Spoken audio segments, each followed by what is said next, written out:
com um tempo de atraso, mas é compreensível, né? Ontem saímos daqui muito tarde.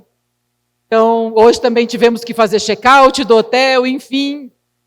Entendemos e espero que também vocês entendam que não vamos conseguir começar no horário, né? Não conseguimos.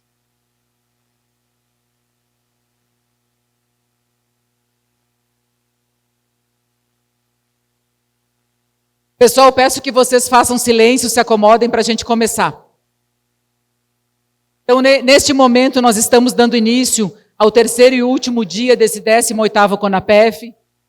A FENAPEF agradece novamente a presença de todos vocês aqui e aos nossos apoiadores. Então, sem mais delongas, hoje de manhã, nós vamos iniciar já a nossa mesa redonda, que terá como tema central carreira e saúde mental. Para isso, convidamos o vice-presidente da Federação Nacional dos Policiais Federais, Luiz Carlos Cavalcante, que será o mediador deste debate.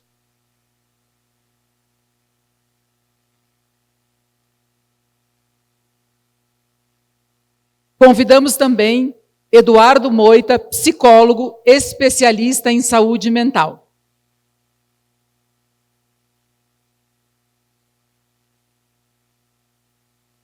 O Biratã Caseta, presidente da Associação Nacional dos Procuradores da República.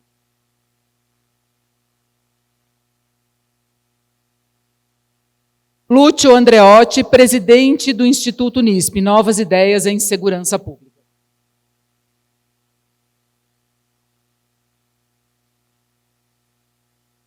Luiz Carlos, a palavra é sua.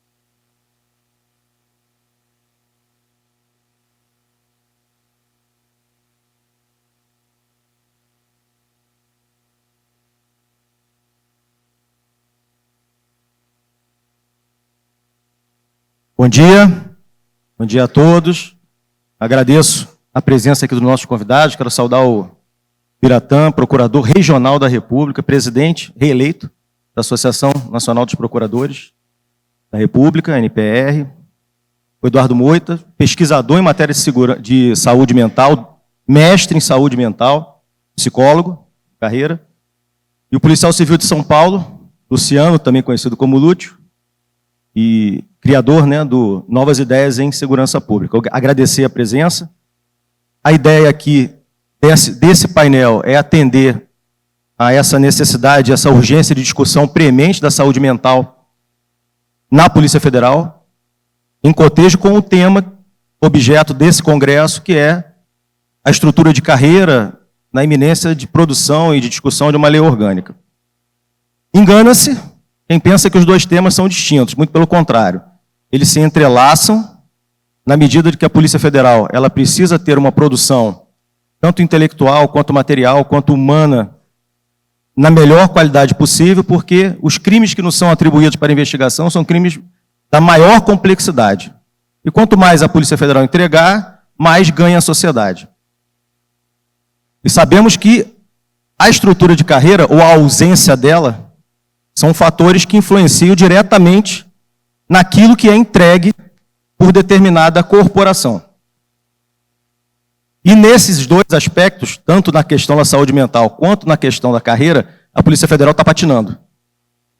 Infelizmente, desde 1988, quando a Constituição Federal regulamentou, ali no seu artigo 144, a estrutura das polícias, ela premiou a Polícia Federal, e a Polícia Rodoviária Federal e a Polícia Ferroviária Federal, que não saiu do papel, ou saiu de forma muito precária, porém premiou com uma estrutura que seria a estrutura mais moderna que se tinha ideia no momento, que era a estrutura em carreira, no singular.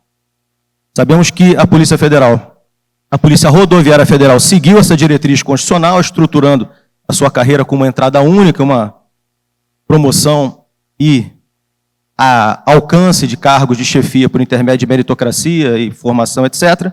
E a Polícia Federal seguiu num outro rumo de simetria às avessas com a Polícia Civil, como a Polícia Federal está acima, vamos dizer, do ponto de vista constitucional, está em primeira menção, né? Porém ela seguiu uma simetria para baixo, né, com a Polícia Civil e estruturou de forma diferente. Mas certo é que existe uma estrutura muito questionada, muito criticada, tanto internamente quanto externamente, e os resultados estão aí. Né? Temos aí a Polícia Federal, infelizmente, ostentando um número enorme de suicídios, é algo público e notório, já noticiado. Infelizmente, neste ano, salvo engano, já são 5 ou 6 suicídios na Polícia Federal, algo que não é de hoje. E, nesse sentido, a Federação Nacional, como maior entidade representativa dos cargos da Polícia Federal, se debruça sobre esse tema em paralelo com a questão da estruturação e carreira. Vou começar aqui perguntando ao Procurador da República, Procurador Regional Biratã, puxando dele, né? Primeiro apresentando no nosso efetivo, principalmente os colegas mais novos, que não têm um contato direto com os procuradores da República, que não têm essa impressão, que nunca tiveram essa visão. Nós que estamos aqui na Federação temos uma caminhada histórica, né, já longa, de parceria com a NPR, mas a grande maioria dos que estão aqui, penso que não tem esse conhecimento, vão ter esse contato pela primeira vez no dia de hoje. Por isso, muito importante, eu inicio essa mesa com a tua fala. Procurador Biratã, ele é uma pessoa conhecida e é uma referência em direitos humanos, defesa dos povos indígenas, escreve sobre a questão da escravidão contemporânea, então ele tem um olhar muito profundo sobre essas questões segregacionistas e esse olhar que segrega, né? E atua muito em defesa, exercendo o papel do Ministério Público, que é o grande garantidor, é o grande defensor da sociedade. Então eu queria perguntar, Biratã, primeiro, se isso é algo, essa questão de uma ausência de uma carreira adequada na Polícia Federal, isso é algo que o Ministério Público enxerga. A questão da ausência de um modelo de investigação meritocrático e técnico, e muito judicialiforme atualmente, isso é um fator que prejudica, ao fim e ao cabo, o interesse público. E na visão do Ministério Público, como deveria ser para que as coisas dessem certo? Como deveria ser um modelo de carreira e um modelo de investigação que privilegiasse o mérito e de que forma a sociedade poderia se beneficiar caso isso fosse implementado? Bom dia a todas e todos. Queria inicialmente realmente agradecer o convite de poder dividir com vocês essas discussões. Peço desculpas, minha dificuldade, a voz não está normal. Eu brinquei com o Marcos na abertura, que provavelmente era raiva acumulada de não poder falar algumas coisas em alguns momentos, mas ela sairá. Vejam, eu inicio fazendo uma constatação. O desafio de compreendermos saúde mental em nossas carreiras é um desafio absolutamente inexplorado. Todos nós ainda precisamos acordar para que esse tema saia de um debate muito subterrâneo e assuma o papel que ele realmente tem que ter. E acho que esse olhar do impacto na saúde mental de todos nós, da questão do ambiente de trabalho, da carreira, da remuneração e de uma série de outros aspectos que nos envolvem, já passou do momento de ser colocado às claras. Nós temos que vencer vários preconceitos, às vezes pessoais, de aceitarmos que temos problemas, que esses problemas podem acometer a qualquer um de nós, estejamos em que carreira, em que posição estivermos. E ao aceitarmos isso, começarmos a compreender o impacto de determinadas decisões. E me parece que esse assunto é absolutamente um assunto proibido, um tabu até hoje nessa discussão. Então, eu inicio também elogiando a coragem da FENAPEF de colocar isso à mostra. E lembro que, das várias carreiras do sistema de justiça, que é o que nos interessa, talvez apenas a AGU, Polícia Federal e Ministério Público possam realmente se dizer nacionais. E a AGU com uma característica muito peculiar, porque ela já há algum tempo adotou um modelo de trabalho remoto e trabalha com determinados temas que não a expõem aos mesmos desafios que a carreira da Polícia Federal é exposta. Então, ingressar numa carreira em que a chance de você ficar em cidades mais longínquas, menos estruturadas, mais distantes, especialmente no nosso caso do MPF, na Amazônia ou nas nos locais de fronteira, é uma realidade muito peculiar e muito própria das nossas carreiras. Muito provavelmente, a maior parte dos agentes, dos escrivães e dos próprios delegados que ingressam na carreira hoje, sabem que ingressarão nos locais mais distantes. E isso nem sempre é considerado no processo de acolhimento desses colegas, de adaptação desses colegas e de estabelecimento de carreiras reais em que mérito, em que expertise, em que conhecimento acabem, de fato, refletindo no nosso dia a dia. Eu sou paulista de origem, mas tenho 27 anos de Ministério Público Federal, dos quais 23 dedicados exclusivamente à realidade da Amazônia.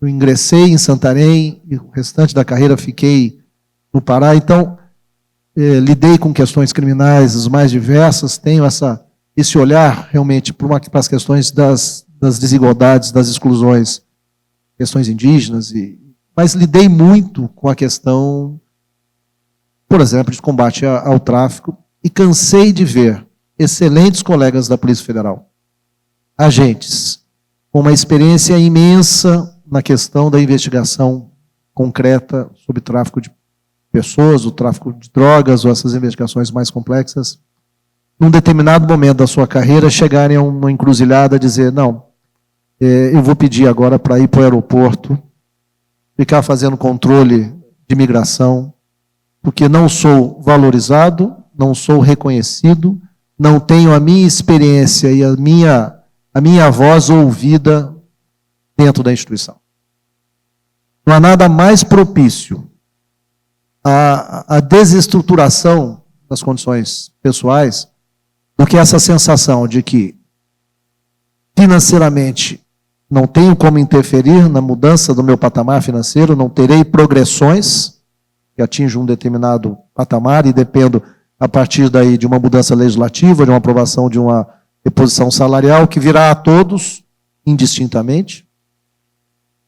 Não tenho como progredir porque a minha estrutura de carreira me limita a uma determinada função, a um determinado papel, e não sou visto internamente.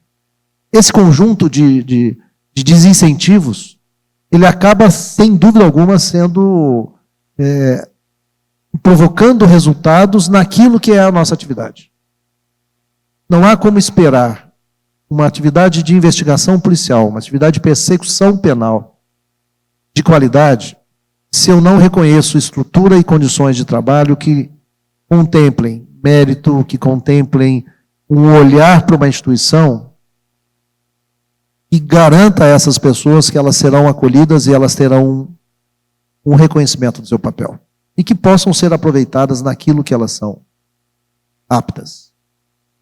Como é que a gente pode esperar que um investigador, vou usar a expressão mais aberta, investigador, para colocar a todos nós, tenha a capacidade de lidar, por exemplo, com a miséria humana, todas as suas faces. Vou citar um exemplo menor, não menor, mas um exemplo específico. Eu acompanhei durante um tempo alguns colegas da Polícia Federal que foram infiltrados em uma rede de pedofilia na internet. Não era bem pedofilia, imagens de sexo com crianças na internet. Produção, veiculação, propagação disso. E essas pessoas eram expostas, esses colegas eram expostos a relações e a imagens, muitas vezes que qualquer um de nós aqui, olhando 2 ou 3 minutos, ficaríamos absolutamente chocados. E ali o colega está profissionalmente tendo que agir, se passar por um daqueles, 6, 8, 10, 12 meses. E ao final e ao cabo dessa investigação, ele volta para uma outra investigação, sem acompanhamento psicológico, sem reconhecimento profissional, tem uma perspectiva de avanço na carreira em razão daquela especialidade ou daquele conhecimento. Cito esse exemplo pelas imagens chocantes, mas nós podemos trabalhar isso em qualquer das questões que nós estamos expostos. Quem investiga a corrupção, quem investiga crimes de toda e qualquer natureza está exposto a essa expressão. E aí, indo diretamente ao ponto da pergunta, a posição da ANPR é de há longos anos de parceria com a FENAPEF, de parceria com toda a estrutura da Polícia Federal, em busca de um sistema de investigação, de um sistema de persecução penal, em que nós tenhamos sempre em mente que o que importa efetivamente é o resultado concreto da nossa atuação. Não há nada mais deprimente para todos nós do que trabalharmos 25, 30, 35 anos e ao final chegarmos à conclusão do que nós fizemos nesses 30, 35 anos foi enxugar gelo e nada daquela realidade se alterou, ou se é que nós temos capacidade de alterar a realidade a partir do olhar penal, mas pior de todos, tivemos pessoas que mereciam ter sido responsabilizadas, não o serem, às vezes por uma firula técnica, uma falsa nulidade que é apontada. Enfim, nós precisamos ter clareza de que, como instituições, Ministério Público, Polícia Federal, só existem se elas tiverem o objetivo muito claro de responsabilizar quem merece ser responsabilizado, de buscar interferir nessas relações para que os crimes deixem de ocorrer, ou para que nós tenhamos pelo menos instrumentos para identificá-los logo no início, evitando os seus resultados mais drásticos. Mas se nós não tivermos clareza em relação a esses objetivos, toda e qualquer discussão sobre carreira, formas de investigação, será inútil. Se nós ficarmos, e aí estamos nisso e tentando fugir disso, como nos últimos 35 anos, se nós não enfrentarmos o que é uma discussão real sobre modelo de atuação de persecução penal, não há carreira que se sustente. Nós poderemos ter, num mundo que nunca virá, uma remuneração para todos nós, nababesca, todos nós, a partir do ano que vem, poderemos viajar à Europa e voltar com tranquilidade, ainda que se chegasse a esse desenho de uma remuneração muito superior à que nós recebemos hoje, 6 vezes superior à que recebemos hoje, só para ter um número qualquer, e o resultado útil do nosso trabalho não for visualizado por nós, pela sociedade, se nós não tivermos dentro das nossas instituições um mérito, como uma visão de especialização, uma visão de resultado, os critérios para as promoções, os critérios para ocupar cargos, os critérios para interferir nas políticas, a remuneração sozinha não garantirá nenhum resultado do ponto de vista de saúde mental. Alguém pode dizer, não, assim, a possibilidade de eu tirar férias efetivas e de viajar para onde eu quiser, num bom hotel, me garantirá alguma... Não garantirá. Não garantirá porque nós teremos sempre dentro de nós aquela inquietude que o trabalho que nós fazemos não é reconhecido, que o trabalho que nós fazemos não é visualizado. E aí eu trago, para encerrar minha manifestação, como preocupação nessa questão da saúde mental, algo que muitas vezes não é percebido. A percepção externa de nossas instituições afeta diretamente o nosso dia a dia. Para pegarmos os de 2014 para cá, nós vivenciamos num primeiro momento da Operação Lava Jato, e vejam, não estou fazendo análise de mérito sobre se ocorreu crime, se não ocorreu crime, não importa, isso não é necessário, não é importante para mim nesse momento. O que é importante é destacar que Ministério Público Federal e Polícia Federal ingressaram em 2014 até 2017 numa cobertura na imprensa, numa leitura social de instituições onde tínhamos heróis.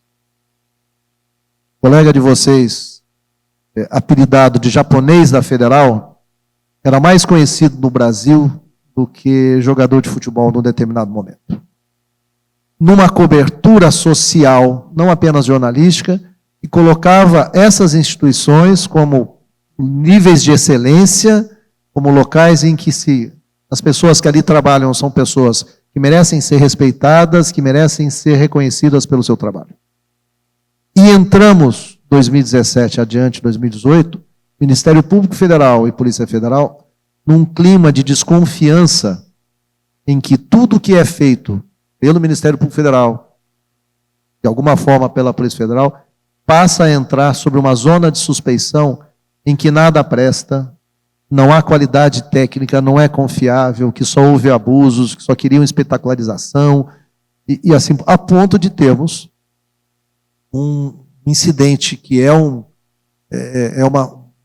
ferida aberta para todos nós, envolvendo um caso de saúde mental pré-existente, que é, obviamente, o triste suicídio do ex-reitor da Universidade Federal de Santa Catarina, que faz com que uma delegada de Polícia Federal, com que uma juíza, com que os membros do Ministério Público, com que os agentes que atuaram naquela investigação, sejam hoje todos os responsáveis pelo suicídio de uma determinada pessoa. A doutora Érica Marena, por exemplo, ela pode fazer o que for em relação à carreira dela, ela vai ser sempre colocada como a delegada do caso do reitor Cancelier. Há um impacto direto nela, há um impacto direto na juíza, há um impacto direto nos agentes, nos escrivães, em todos aqueles que trabalharam nessa investigação. Os que ainda estiverem em Santa Catarina certamente têm um problema sério com esse caso. Mas há um impacto que se dilui sobre todos nós, que é a forma como hoje somos olhados quando saímos de um extremo de popularidade a um outro extremo de perda de reconhecimento social. E isso é algo com que nós temos que trabalhar e sobre o qual nós não temos o menor controle. Porque não apenas aqueles que trabalharam na Lava Jato ou em qualquer outro caso rumoroso são diretamente afetados. As instituições são afetadas e nós passamos a ser afetados. Eu, pelo simples fato de ser membro do Ministério Público Federal, por um determinado grupo dessa polarização que a nossa sociedade ainda se encontra, ou eu sou um lavajatista que merece todo o desprezo, ou eu sou aquele que combate a corrupção com todo carinho. E eu posso não ter trabalhado em absolutamente nada desses dois temas, mas eu carrego, pelo fato de me apresentar como membro do Ministério Público Federal, como agente de Polícia Federal, como escrivão de Polícia Federal, eu carrego esse estigma.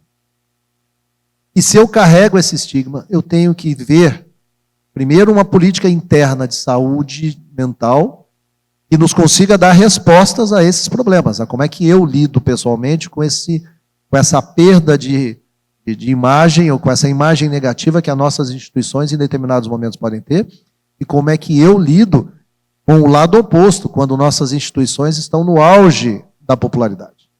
Porque os dois extremos nos afetam e os dois extremos nos impactam do ponto de vista de saúde mental. E nenhum dos dois extremos é discutido quando nós falamos em carreira, quando nós falamos no resultado do nosso trabalho. Então, o desafio é, primeiro, reconhecer que a estrutura de investigação no Brasil precisa ser discutida em outros campos. Ela não pode continuar a ser discutida apenas como uma briga entre estamentos, uma briga entre quem detesta uma outra carreira dentro, um outro segmento de uma carreira dentro da polícia, por exemplo. Enquanto o olhar for esse de briga fratricida, de briga porque você quer ocupar o meu espaço, e não um reconhecimento, bom, como é que nós juntos podemos trabalhar e obter o melhor resultado, nós continuaremos com um problema sério de desestruturação, desestímulo, de um trabalho que nunca será um trabalho perfeito, porque nós estaremos em condições que são adversas, e estaremos, do ponto de vista pessoal e do ponto de vista de instituição, colocando em risco a saúde mental, laboral e a capacidade de sermos pessoas melhores e mais felizes naquilo que nós fazemos. Se não todos nós, boa parte de nós está onde está, porque tem um propósito, porque gosta daquilo que faz. Não vai obrigado a trabalhar todos os dias. E reconhece naquilo que faz. Mas não basta que nós nos reconheçamos. É necessário que a estrutura no nosso entorno também reconheça o nosso esforço. E essa discussão precisa ser travada. Muito obrigado.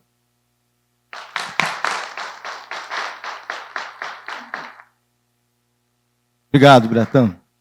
Quero até, para reforçar o que você disse aqui, dizer que o Ministério Público engana-se quem pensa que o Ministério Público está distante dessas discussões. o Ministério Público no Rio de Janeiro, através do seu órgão de controle externo, instaurou um inquérito civil público para apurar a questão de saúde mental na Polícia Federal e na Polícia Rodoviária Federal, resultado de uma representação de um agente da Polícia Federal que era vereador numa determinada cidade, após um suicídio de um papiloscopista da Polícia Federal acontecido dentro do plantão da Superintendência do Rio de Janeiro. Após esse acontecimento, o vereador à época, Sandro Araújo, representou o Ministério Público Federal, que instaurou o inquérito civil público, no qual eu fui ouvido na condição de presidente do sindicato do Rio de Janeiro, sou também. E, ao final, agora, o Ministério Público editou uma recomendação extensa à Polícia Federal, com uma série de questões e estruturas, uma estruturação interna de atenção à saúde mental que não tinha, dando-lhe um tempo, um prazo para a estruturação disso, e sabemos que quem não acolhe a recomendação do Ministério Público provavelmente se sujeita a uma ação civil pública ao final. Então, o Ministério Público está presente nessa discussão, temos sentido, o órgão de controle externo fazendo o seu papel. Fica aqui até um agradecimento, que a Federação fez sucessivos apelos àquele órgão para que concluísse o inquérito civil, enfim. O que nós queremos aqui não é revanchismo, nem apontar o dedo sobre quem é o responsável. Nós queremos políticas públicas. São políticas públicas. Nós temos direito, como servidores públicos, né, muito mais expostos a mazelas e ao estresse do dia a dia do que outros profissionais. E o Ministério Público tem sido, sim, um parceiro nessa caminhada. Obrigado. Eu passar aqui agora ao Eduardo. Já tratamos da questão, vamos dizer, jurídica e sob a ótica do Ministério Público, vendo aqui que, sim, isso não passa despercebido, a questão daquele órgão que nos controla externamente e que, ao fim e ao cabo, recebe e processa o nosso trabalho. E nós que estamos à frente das entidades sindicais, nós sabemos bem onde está o problema, porque nós somos aqueles ouvintes. Os colegas nos procuram. Por exemplo, no Rio de Janeiro, devido à completa ausência de qualquer política pública, o Sindicato do Rio estruturou, em paralelo, um núcleo de atenção à saúde mental do servidor, tendo em conta inúmeros casos de afastamento. Hoje nós contamos lá com um psiquiatra contratado pelo sindicato, psicologia contratada pelo sindicato. Estamos esperando que a política pública saia para que nós possamos desarmar aqui a nossa estrutura em paralelo. Mas certo é que nós que estamos à frente das entidades sindicais, ouvimos todos os dias as queixas e dores e aflições daqueles que estão lá na ponta. Então nós sabemos bem, Eduardo, onde está o problema. Só que nós somos formados em direito, administração, das mais variadas, somos uma carreira multidisciplinar.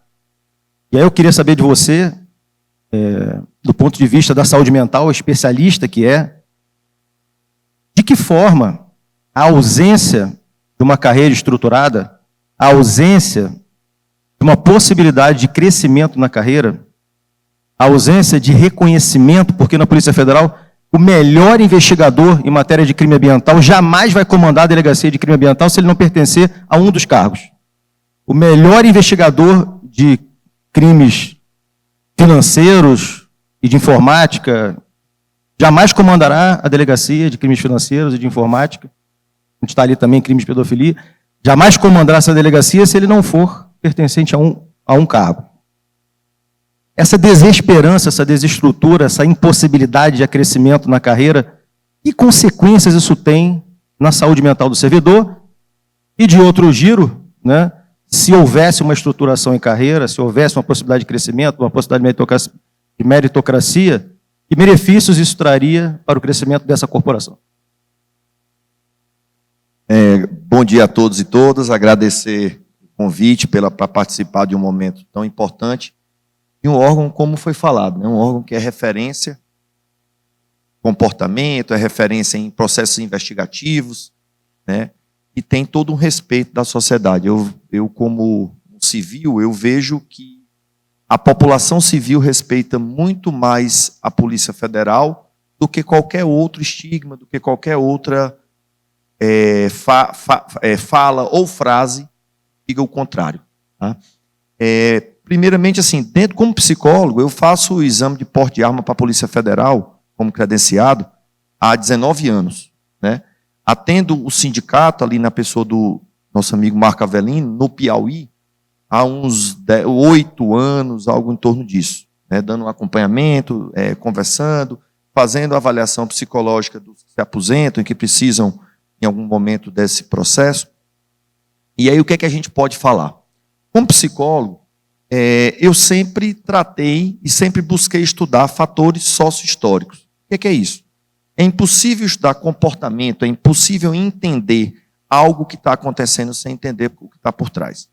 Quando a gente fala em saúde mental, por que nós temos tantas dificuldades em procurar ajuda ainda no século XXI no que diz respeito à saúde mental? Pelo um processo histórico que nós tínhamos anteriormente.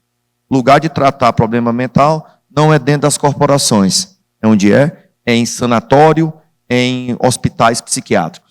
E com a reforma psiquiátrica, que é bem recente em termos de marcos históricos, isso é recente, como eu já disse, e, consequentemente, difícil de compreender.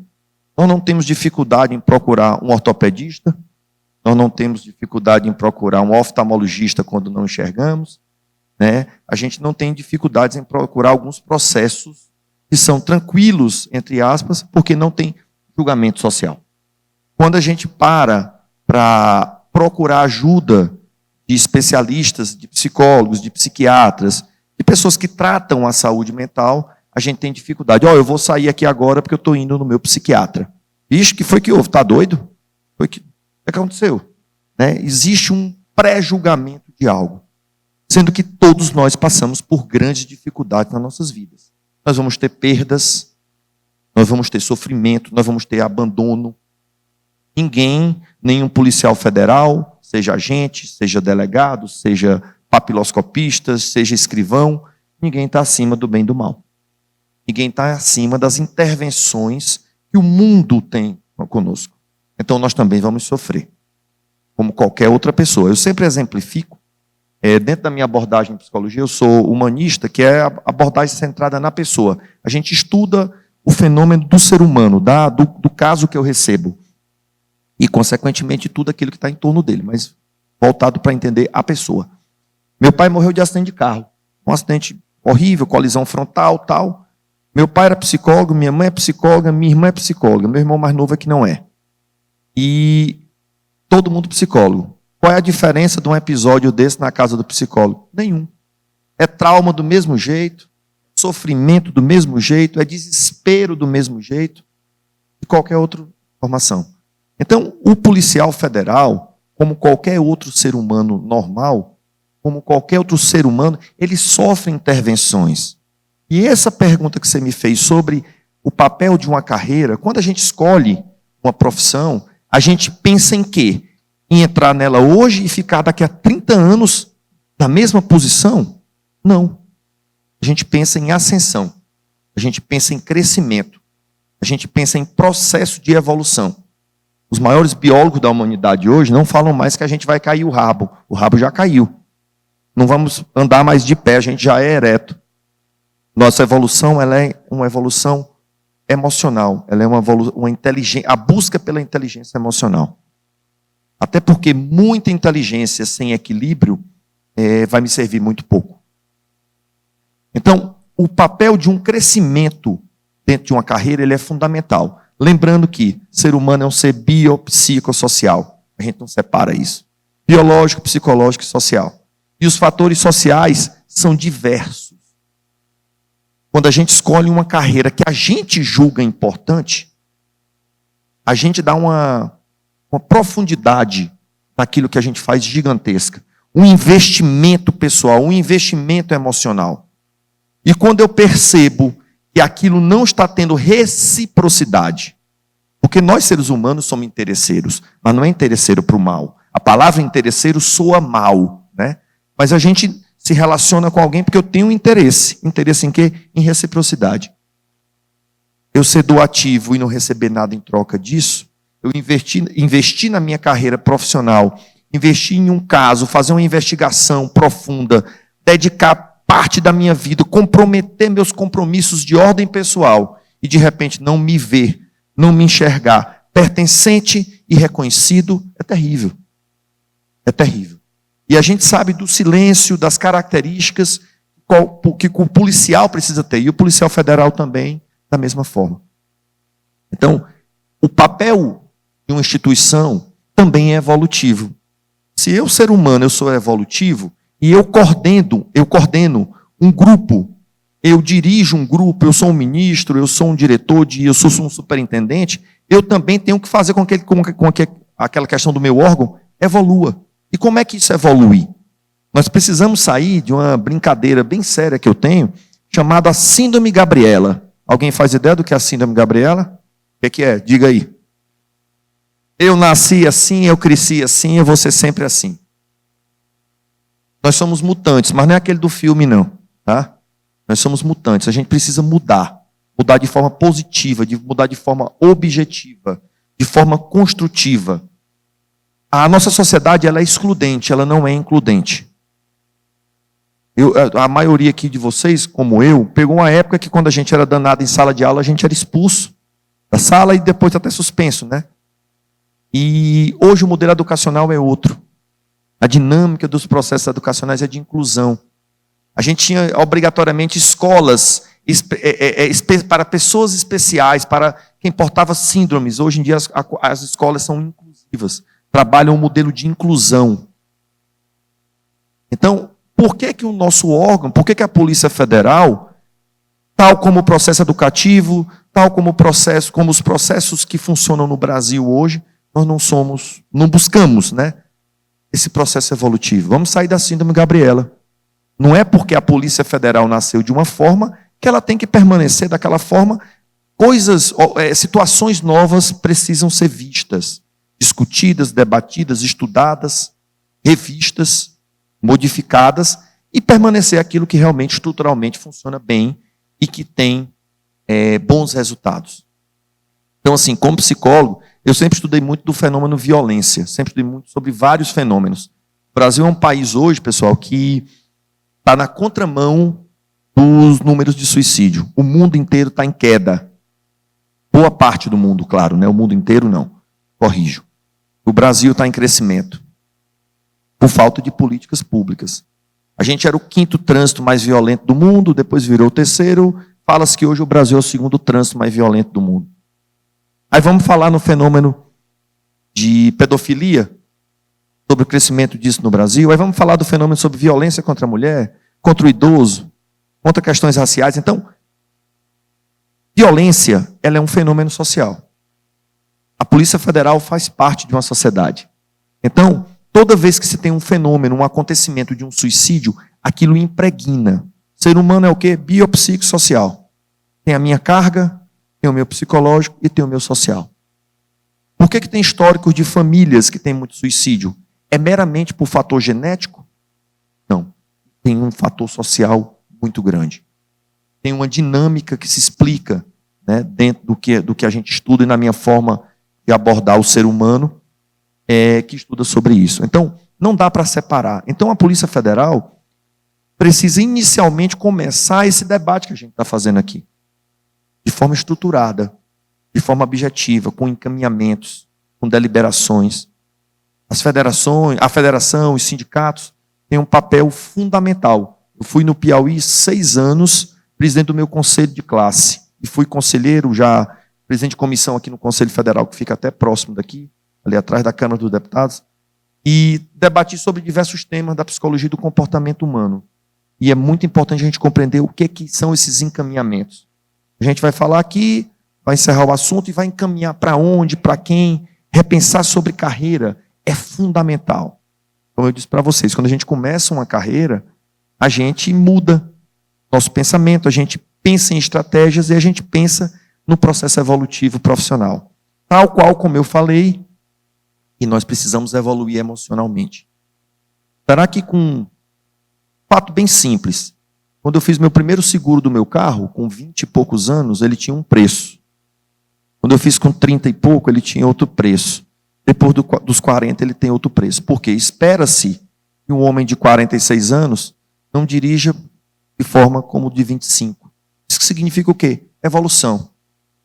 Amadurecimento. Então, é importante que um órgão não se feche em conceitos que foram corretos em um período, que ele amadureça.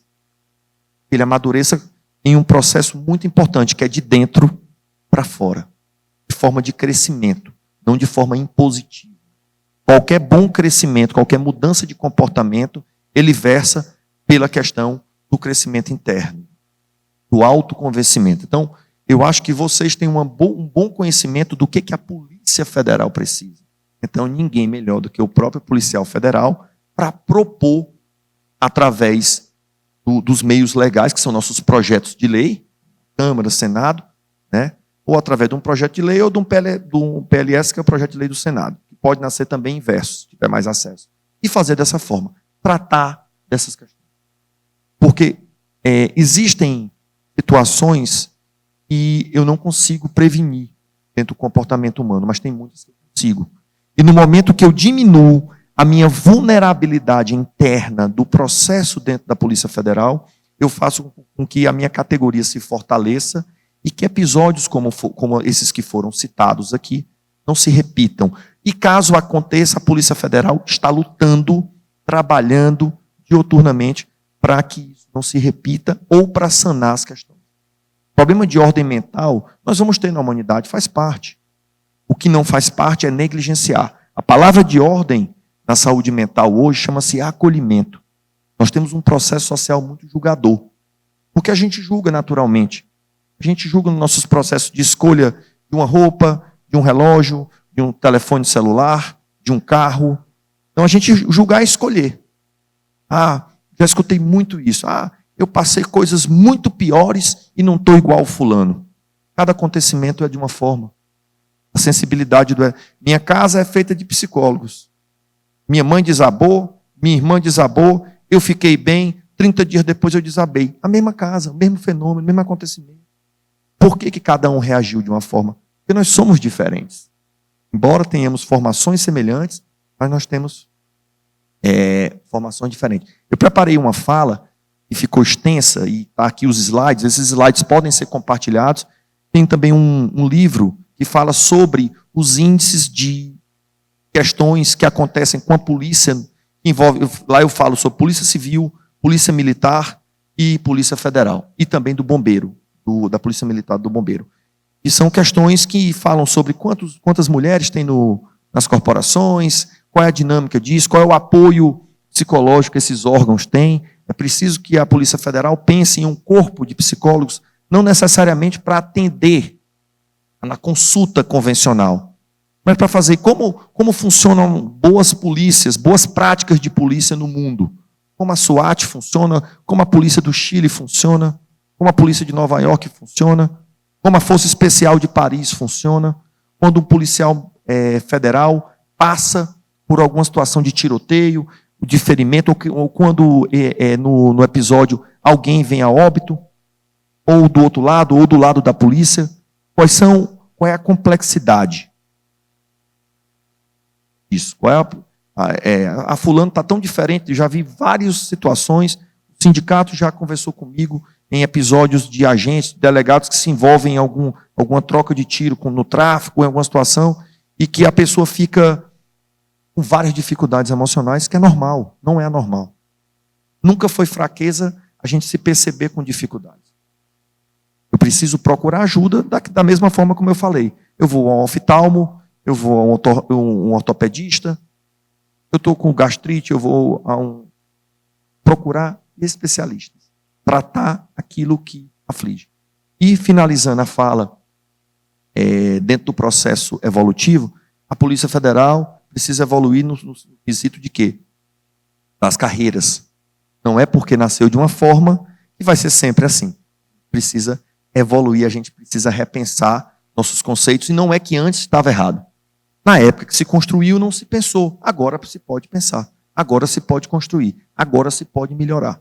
Nós precisamos melhorar nossos processos. Enquanto pessoa, enquanto sociedade, enquanto corporação, enquanto federação, enquanto sindicato. Obrigado a todos e todas.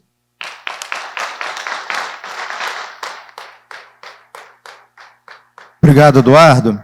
Vou pedir a coordenação aqui para divulgar no grupo, onde estão os congressistas, o material aqui do Eduardo Moita, E, Eduardo, pode ter certeza que você ainda vai ser chamado para muita discussão. Fica tranquilo que você ainda vai...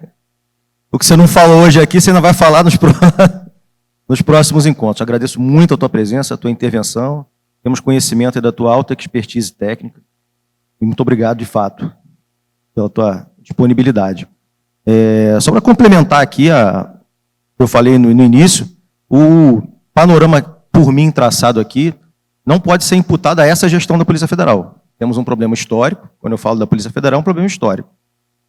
Reconhecemos, na atual gestão, um esforço, uma iniciativa, com algumas iniciativas, ainda sob a nossa visão, um pouco tímidas, porém, reconhecemos um esforço com a estruturação do Rosa dos Ventos, com a estruturação do PF por elas, que tem que se transbordar no PF por todos, porque a questão do assédio, ela atinge a todos, atinge muito fortemente a mulher, e nós defendemos que o PF por ela seja realmente uma ponta de lança, uma bandeira, era uma bandeira nossa, então reconhecemos o esforço do PF por elas, mas cobramos o PF por todos, porque um dos fatores de adoecimento interno, e não sou eu quem estou dizendo, já tem estudos da UNB, de psicólogos da UNB, lá na Bahia, de psicólogos que atendem diretamente os nossos colegas policiais federais, então não sou eu que estou dizendo, um dos fatores de adoecimento interno do ambiente de trabalho é a questão do assédio moral, e enquanto não tivermos canais seguros e eficientes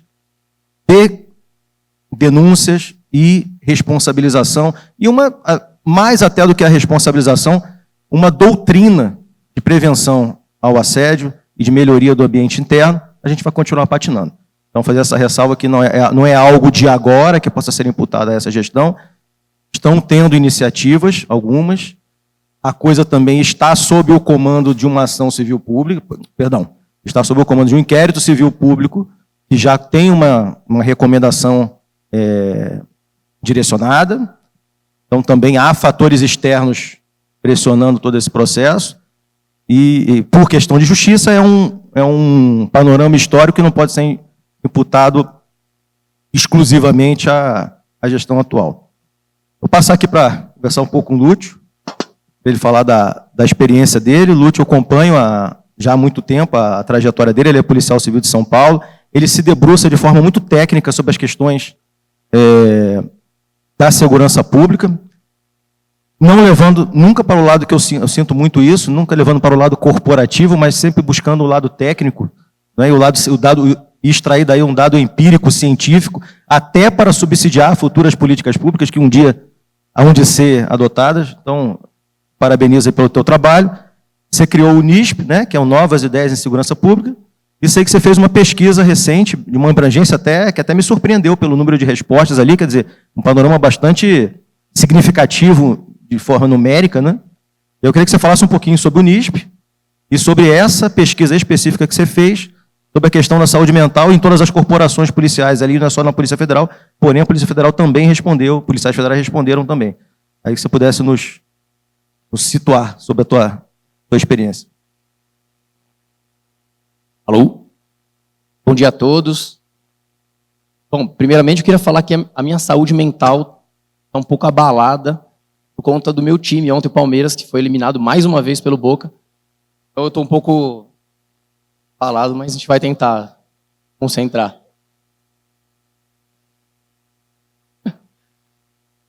Pois bem, bom, primeiramente, bom dia a todos, obrigado pelo convite, pela oportunidade. O Instituto NISP é uma think tank, né, é um centro de pesquisas que produz e promove conhecimento baseado em evidências. Então aqui não tem opinião, achismo, são evidências que a gente colhe através de pesquisas, né, e conhecimento. E então a gente fez, o nosso cartão de visita foi essa pesquisa sobre a saúde mental dos policiais brasileiros, e o que chamou muito a nossa atenção, que nos assustou, foi as respostas dos policiais federais. É porque todo mundo pensa, pô, a Polícia Federal tem a melhor estrutura, os melhores salários, um maior status, então tem porquê, né? Esse é o senso comum. E a gente se assustou porque realmente as respostas, né, não só os depoimentos, mas gráficos aqui, mostram que realmente a saúde mental dos policiais federais está complicada. Então, eu vou rapidamente aqui. Vocês receberam aí no grupo, o colega mandou aí os slides. Então, se vocês quiserem acompanhar no celular de vocês, vocês podem acompanhar os números aí. Eu vou rapidamente passar pelas primeiras perguntas. A primeira aqui, ó, foi: você apresenta ou trabalha com algum colega que apresenta sinais de problemas psicológicos ou psiquiátricos? Vocês podem ver aí que quase 80% disseram que sim. É muito assustador, isso não é normal. Então, aqui é geral, tá? Geral. Depois a gente vai...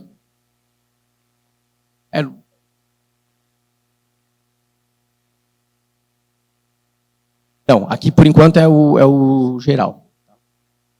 Isso, polícias no geral. Aí a gente vê aqui a segunda. Se você ou algum colega precisar de ajuda psicológica hoje, você sabe como proceder? 42% falaram que sim. 57,9% falaram que não. Não sabe nem o que fazer. Você tem receio de sofrer violência por parte de colegas que possuem problemas psicológicos? Mais de 70% disseram que sim. Você já teve vontade repentina de cometer algum ato extremo, disparar a arma fora da situação de combate, agressão ou suicídio? Quase 40% disseram que sim. Número assustador. Como você considera a sua saúde mental hoje? A gente tem aqui muito boa, somente 14%.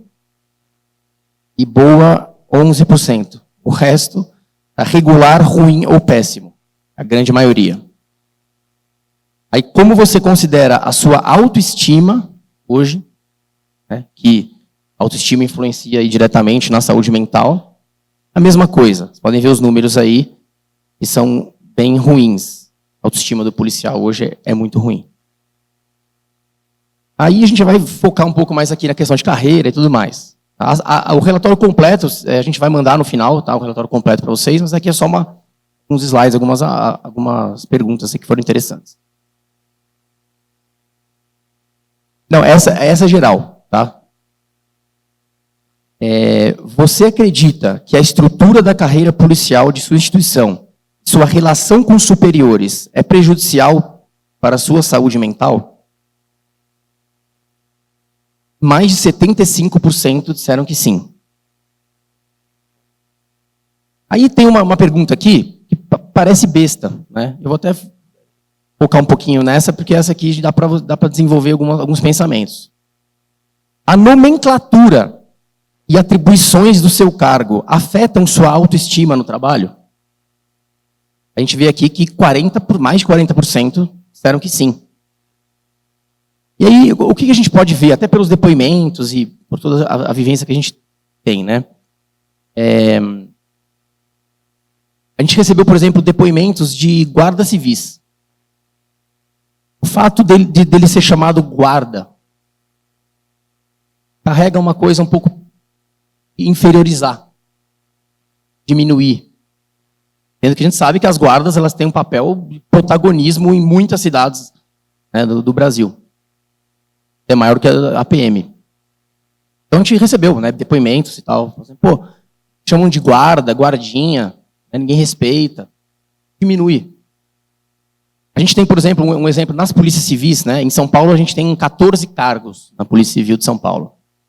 Aí a gente tem um cargo chamado atendente de necrotério policial. Tem outro chamado auxiliar de necropsia policial. Eles são agentes de perícia que auxiliam perícia com muito mais. É um pouco mais complexo o trabalho deles, eles ajudam em muitas coisas, o perito e tudo mais. Só que a nomenclatura do cargo deles os diminui, reduz o que eles fazem a um nome ali, atendente de necrotério. Você acha que o cara está atrás do balcão do necrotério atendendo ali as famílias das vítimas ali. Enfim, o peso que isso tem. É uma coisa simples, a nomenclatura. Né? Agora, fazendo a questão até do escrivão. O escrivão de polícia, dentro desse modelo de polícia cartorário, judiciariforme, tem um protagonismo enorme. Ele lida com o inquérito policial desde a notícia crime, passando por todos os atos, apreensões, toda a cadência do inquérito, né, passando pelo indiciamento, cumpre mandados de busca e apreensão, mandados de prisão, tudo, mas você reduz ele ao nome escrivão. Então, quem vê de fora, o cara só vai lá e escreve. Você reduz, simplifica. Isso é uma coisa que afeta a autoestima do policial. Logo, afeta a saúde mental do policial. Isso é algo simples de se resolver. Nomenclatura. Se a gente não tem a capacidade de resolver algo tão simples, que é um nome, a gente não tem capacidade de resolver nada. Então a gente vai entrar ano, vai sair ano, congresso, vai chamar aqui o cara do FBI, vai falar sobre carreira única, ciclo completo. Só que a gente não consegue resolver coisas muito simples. Então, acho que a gente tem que pensar que a gente tem uma escada de objetivos e para chegar no topo, a gente tem que dar o primeiro passo. Então, a gente tem coisas muito mais simples de se resolver que já pode ser tirada da frente e a gente avançando, subindo até chegar no topo dessa cadeia de objetivos que a gente tem. Aí vocês veem aí no relatório, tem 2 depoimentos aí, só para ilustrar, né? A gente tem 20 páginas só de depoimentos. Um mais assustador que o outro. Mas aí tem duas amostras aí. E aqui, vamos só, então, no recorte da Polícia Federal. Podem ver aí.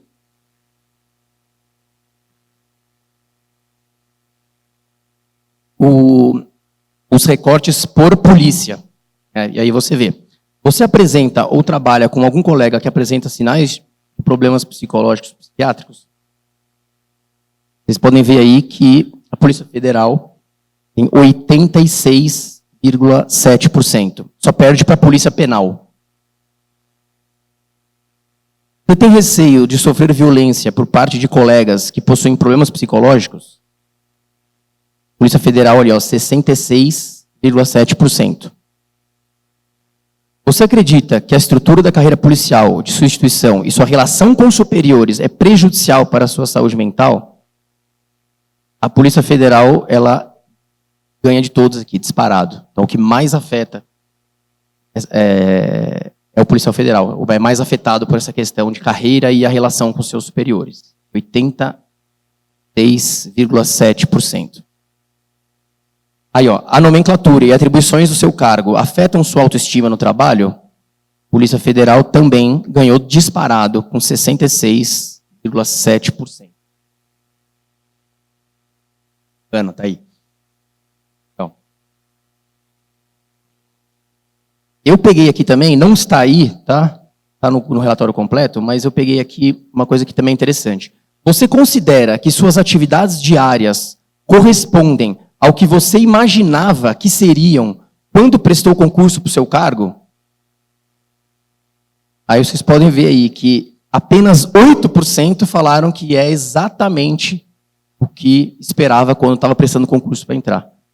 O resto, ou parcialmente, ou é muito diferente das minhas expectativas. Então, o policial entra vocacionado, achando que vai fazer grampo, que vai fazer campana e filtração e grandes investigações, e aí ele acaba atrás de uma mesa ou de um balcão, carimbando papel, fazendo burocracia, né? O policial federal é afetado muito por isso, porque os policiais federais eles têm uma excelente formação, tem doutores, mestres que entram na Polícia Federal, e aí quando ele entra, ele se depara com um modelo de polícia que não aproveita ele da melhor maneira. Deveria ser. Aí tem...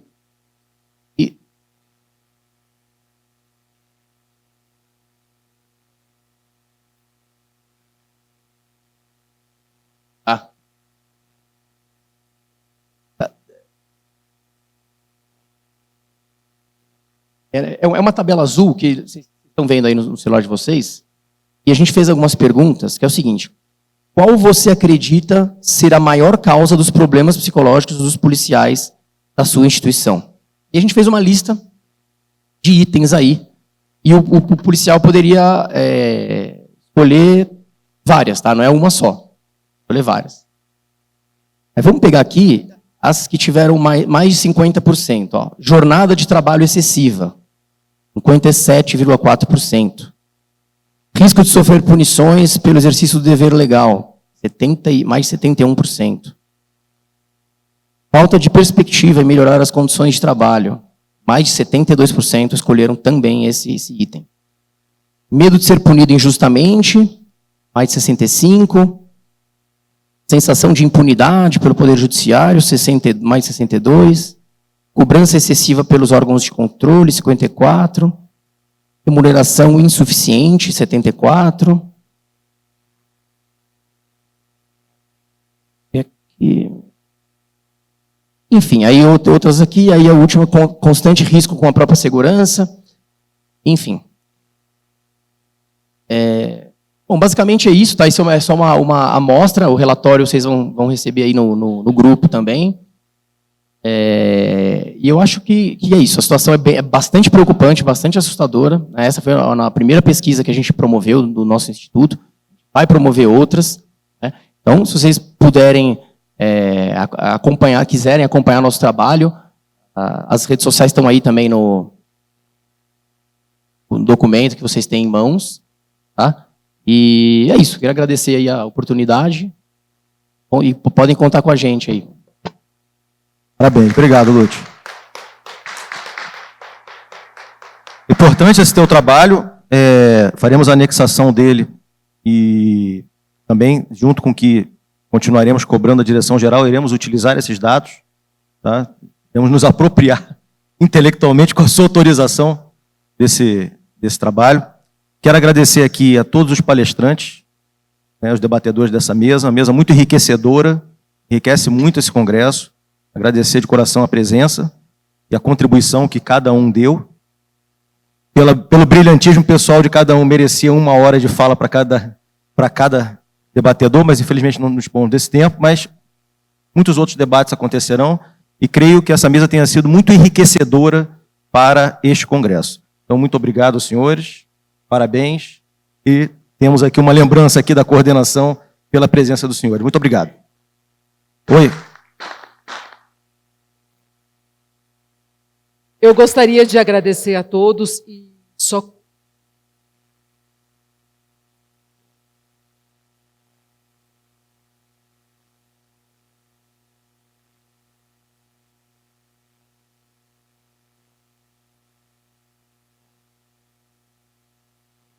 Então, vamos lá. Vamos fazer então. Dá o microfone lá para o colega. Não tínhamos previsão de perguntas por conta do tempo exíguo e da votação que vem logo em seguida, mas em homenagem à tua e à tua fala importante. 3 minutos, então. A nossa realidade conflita com tudo que foi dito aqui. Tá? Um dos pontos que eu gostaria de perguntar para o doutor Caseta, vou usar até algumas expressões que não é juridicamente falando, tá? O nosso trabalho enquanto investigador, ele não é feito para delegado de polícia. O delegado de polícia é um intermediário. O nosso trabalho diz respeito ao procurador, porque ele vai usar o nosso trabalho para fazer as devidas intervenções no caso. Só que o nosso trabalho fica entre vocês, um delegado. Então, nas audiências que nós participamos, nós vamos como testemunha comum. Nós não temos diálogos com os procuradores. Quer dizer, aquilo que nós poderíamos enriquecer, não enriquecemos em função de uma presença diante de um advogado de defesa, todo o que circundeia a questão da audiência. Então, nós somos inquiridos como testemunhas. E, às vezes, os procuradores em determinadas coisas. O advogado, ele trabalha a testemunha dele, ele conversa com eles preparam as perguntas, nós não. Por quê? Porque nós não temos o contato com o procurador. Isso é vamos dizer, um desestímulo a muito colega. Eu, particularmente, participei de várias audiências e na hora de chamado, dia antes, conversei com ele, ele esclareceu qual o caminho a ser tomado. Eu poderia oferecer naquele conhecimento que eu tinha. Por que não me chama? Ela não usa a sua testemunha a favor daquilo que ele precisa. Uma outra pergunta que eu vou fazer é para o doutor, em relação ao que precisamos fazer para resolver esse problema seríssimo. Como agir? Parte da resposta é aquela questão do nós temos médicos na polícia, psiquiatra, nós temos médicos na polícia, nós temos várias, mas na realidade nós não temos um profissional que faça planejamento de acompanhamento da atividade policial. Quer dizer, os problemas existem, a administração não conhece, ela não sabe nem quem é o fulano dos Anzós Pereira, o que ele está passando, se a família dele está com problema, e ele bota ele para uma operação no meio do mato, em circunstâncias bem sérias, e ele cheio de problemas para resolver. Se ele não resolver os problemas dele, como ele vai resolver o problema? Ele foi colocado. Esses dois pontinhos eu gostaria de ter uma posição. Eu acho a pergunta é essencial. Veja, nós somos, no Ministério Público Federal hoje, 1.165 membros. Em primeiro grau, nós devemos ser em torno de 800. Arredondando um pouco os números. É claro que há uma disparidade de comportamentos nesse grupo. Como você sabe, eu passei 23 anos em primeiro grau, por opção, de ter sido promovido antes. E na atuação, enquanto estive no Pará, todos os colegas que tinham atuação criminal, tínhamos um contato muito direto com agentes. Eu tenho de cabeça aqui vários amigos, agentes, escrivães, mas de fato há uma barreira. Esse é um primeiro ponto que nós precisamos deixar claro. Do ponto de vista institucional, há uma barreira de que quem se dirige à procuradoria são os delegados. É uma questão institucional que, por vezes, cria até um mal-estar quando você conversa diretamente com o agente ou com quem é o... Quero usar a expressão agente porque não inclui todas, né? Enfim, muitas vezes o contato tem que ser com o perito, muitas vezes o contato tem que ser com o escrivão, isso varia de caso a caso. Mas há uma barreira. Primeiro, vamos deixar claro que há uma barreira institucional, não propriamente do Ministério Público Federal, mas sim da estrutura. E o diálogo é feito sempre entre delegado e... Agora, há uma segunda barreira em relação à preparação específica para audiências. Primeiro, nós precisamos, e aí faço uma autocrítica, nós como Ministério Público, ainda precisamos melhorar muito uma série de procedimentos em relação a audiências.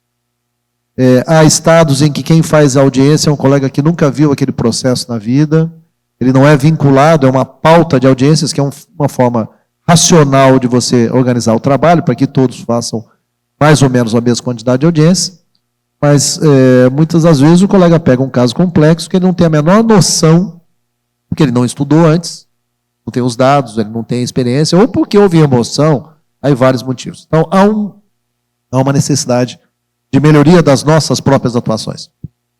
Mas o episódio, toda vez que eu falo essa palavra, me dá um medo de ser, das deturpações possíveis, mas assim, os fatos envolvendo a Lava Jato criaram uma série de suspeições nas relações entre Ministério Público e Polícia quando conversam antes.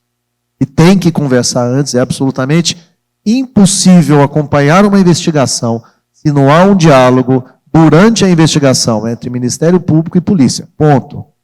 E aqui não há absolutamente nada de clandestino, nada de irregular, nada de organizar para prejudicar. Há uma coisa óbvia, de que uma parte do trabalho é feita pela polícia e a parte sequencial do trabalho é feita pelo Ministério Público. E se não há diálogo e conversa, muitas vezes há até uma perda de informações.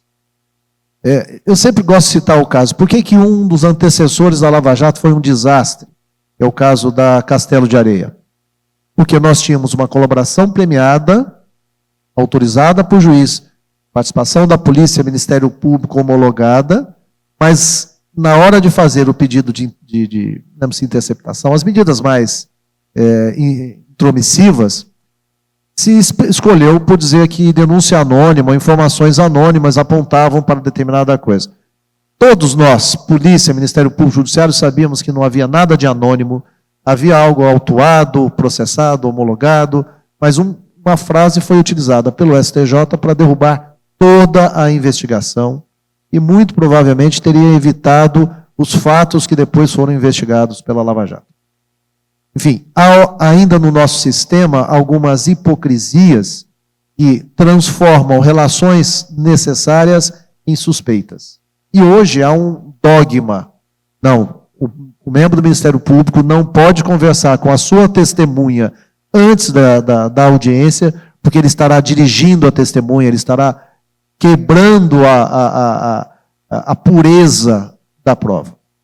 Então, nós temos que avançar para discussões do sistema de persecução penal, que envolvem judiciário, Ministério Público, polícia, e envolvem, sim, defensoria pública e advocacia privada, para tirar alguns fantasmas que são irreais e que só existem no Brasil.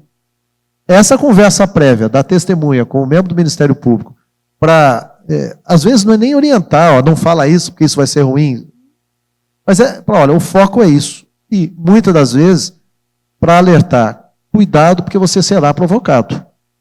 Quantas vezes quem atua com investigações mais sensíveis participou de audiência e aí o que o advogado queria perguntar, para provocar menos do que interesse processual, era questões que não podem ser ditas. Ponto. Se eu tenho um colega infiltrado numa operação, ele não será chamado como testemunha. Porque se for chamado como testemunha, a chance dessa pessoa voltar a trabalhar na vida é zero, dependendo do nível de preocupação, do nível de dificuldade. Então, assim, de um lado, há do âmbito do Ministério Público uma necessidade de compreender melhor e estabelecer relações com a Polícia Federal, instituição, em que barreiras sejam quebradas. E de outro, há uma necessidade profunda de que nós enfrentemos algumas das nulidades que foram declaradas para achar, opa, isso aqui não é nulidade. Não posso considerar nulidade o fato de um delegado, de um agente, de um escrivão, seja quem for, conversar com um membro do Ministério Público sobre uma atuação que está em curso e sobre quais são os riscos de determinada opção e em face de outra opção. E isso é o sistema funcionando e não é para criar fraude. Agora, no momento em que nós estamos, em que tudo é slogan, tudo lacrar, tudo é... Nós não temos mais hoje âmbito de conversa pública sobre esse assunto. Hoje um colega meu dificilmente vai convocar ou convidar uma testemunha de acusação para uma conversa prévia, porque o advogado certamente vai dizer, olha, isso tudo foi combinado, vocês fraudaram a prova e isso contamina a ação penal. Nós precisamos sair disso, sob pena de nós ficarmos girando no eixo de falsas nulidades e deixando que crimes deixem de ser, ter os seus agentes e seus responsáveis responsabilizados. Então, a pergunta é essencial para que nós possamos mudar o nosso método de trabalho e fazer isso num debate público também, para que a hipocrisia não vença. Muito obrigado. Pessoal, não vai ter como abrir para perguntas, nós estamos com o tempo estourado, realmente. Não tem como abrir para perguntas, lamento. Só um minutinho, Eduardo, só um minutinho. Deixa o Eduardo, ele fez 2 perguntas.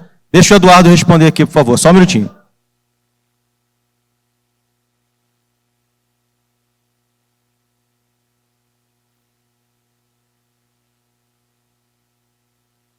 Presidente do sindicato para quebrar essa parede? Pode ser? Obrigado, Eduardo, desculpa, tá? Agora o outro Eduardo, que é Eduardo também. Presidente Eduardo de Alagoas e o Eduardo. Que realmente a votação será extensa e a gente está com um tempo muito estourado. E tem Você- a questão de hotel, retorno para o Rio de Janeiro.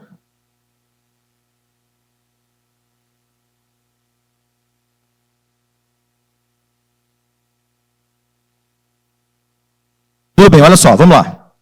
Deixa eu falar, colega, um minuto, já te dou a palavra. Realmente, para encerrar, tá? Você vai fazer a sua pergunta, peço que seja em menos de 3 minutos. O Eduardo precisa encerrar, porque nós precisamos passar a votação estatutária e a gente não tem mais tempo, tá bom? Então, você fala, é um tema realmente importante, e o Eduardo aqui responde, juntamente com a pergunta que o Valci fez, e a gente encerra a mesa, tá bom? Desculpe, colegas, eu vou tomar 3 minutos. Eu sou do interior de São Paulo. A realidade do assédio moral no interior é diferente do assédio moral das capitais. No interior, você não tem como escapar do chefe, ou você muda de cidade. Já nas SRs, o colega vai para outra delegacia, muda. Eu tenho uma delegacia e temos 40 colegas, 20 são agentes, escrivães e papilocopistas. O que acontece? Tivemos 4 colegas, 4 classes especiais, que tiveram problemas psicológicos, todos relativos a problemas com a chefia. Eu particularmente, eu nunca vi do Ministério Público qualquer trabalho concreto nessa situação.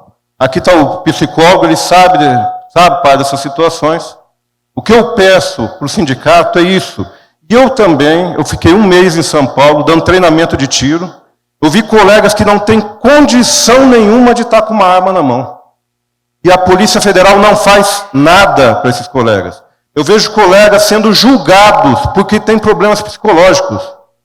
Isso é um absurdo. A gente vai esperar quantos colegas se suicidar? Ou um colega vai sair matando todo mundo? A gente está chegando numa posição a isso, devido ao assédio moral. É assédio moral. Eu vejo aqui.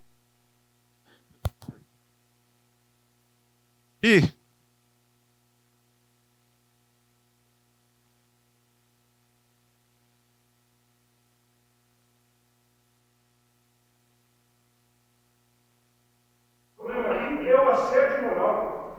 Nunca houve tanto nesse departamento. Tanto assédio moral. A gente tem que se unir contra isso.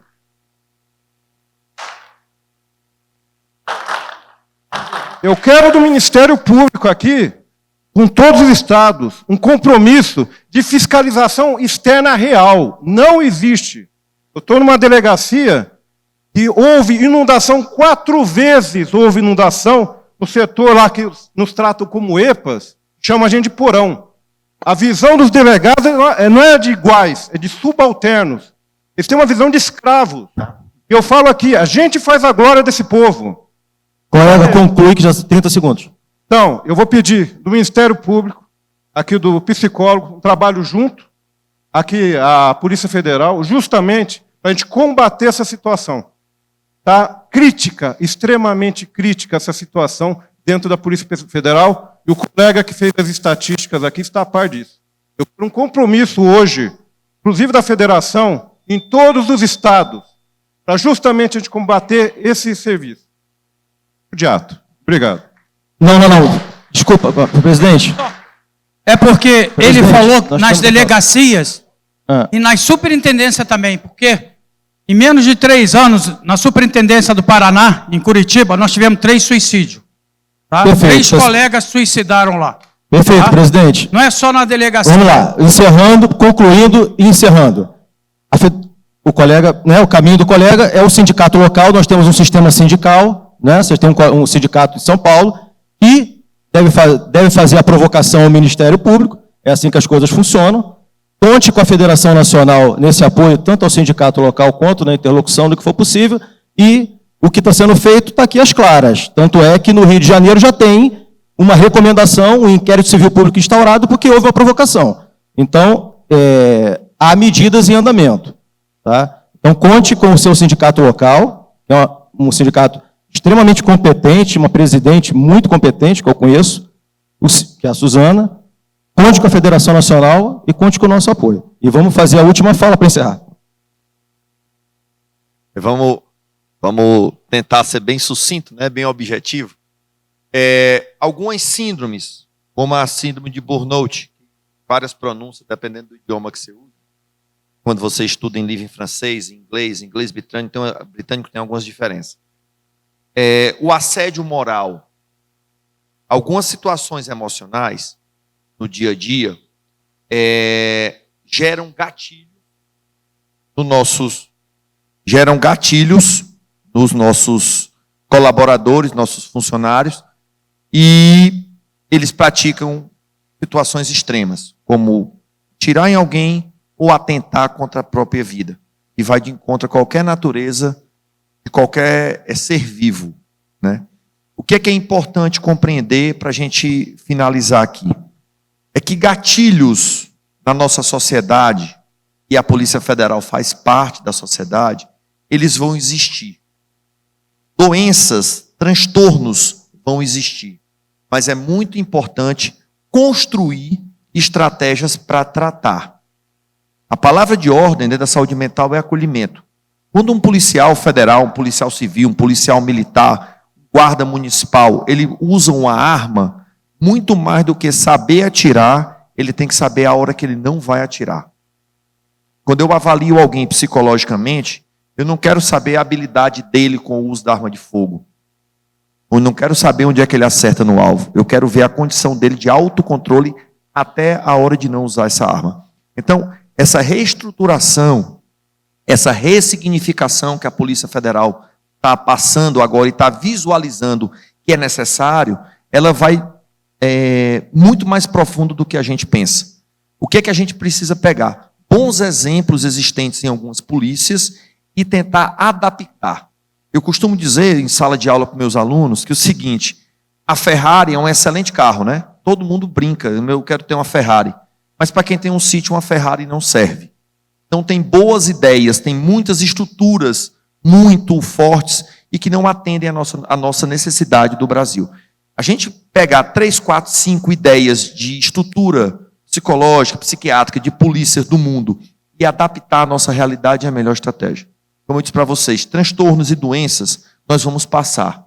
Da mesma forma que algum policial pode ter um câncer, que algum policial pode ter um infarto, que algum policial passa por outras doenças durante a sua vida dentro da carreira policial, o transtorno do comportamento ou algum tipo de desordem mental pode acontecer. E muito mais do que praticar esse julgamento, é praticar o acolhimento e reestruturar essa corporação para que ela possa verdadeiramente tratar. E aqui me coloco inteiramente à disposição para, de forma voluntária, apresentar alguns estudos, algumas situações que eu tenho sobre como construir uma estrutura de trabalho que não gere, ou que tenha menos, né? Porque gerar sempre vai, pessoal.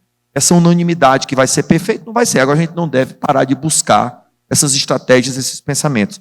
Então eu me proponho aqui, depois eu posso enviar material, a gente pode fazer alguns debates, posso propor algumas coisas que eu sei que funcionam e que a gente pode tentar ver se funciona também dentro da corporação. E entender que algumas situações de gatilho no ser humano, elas vão existir.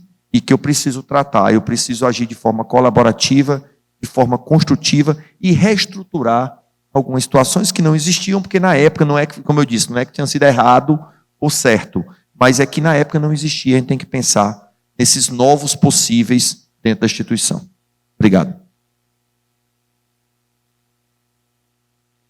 Agradecer aos debatedores, agradecer aos colegas, pedir desculpa pelas interrupções, mas realmente o tema é importantíssimo, tanto que nós trouxemos, embora não fosse deliberativo, e cada qual aqui tem vários presidentes, todos os presidentes dos sindicatos estão presentes. O caminho para coibir esse tipo de ação é o presidente do sindicato fazer as representações, e inclusive com o apoio da federação. Então, aqui na federação, estamos aqui à disposição de todos para tratar de qualquer caso desse, e hoje vamos ter que encerrar aqui a mesa, brilhantemente trazida com nossos debatedores, agradecer pela presença e daremos sequência, após o encerramento da mesa, no início das votações estatutárias. Muito obrigado a todos, um bom dia.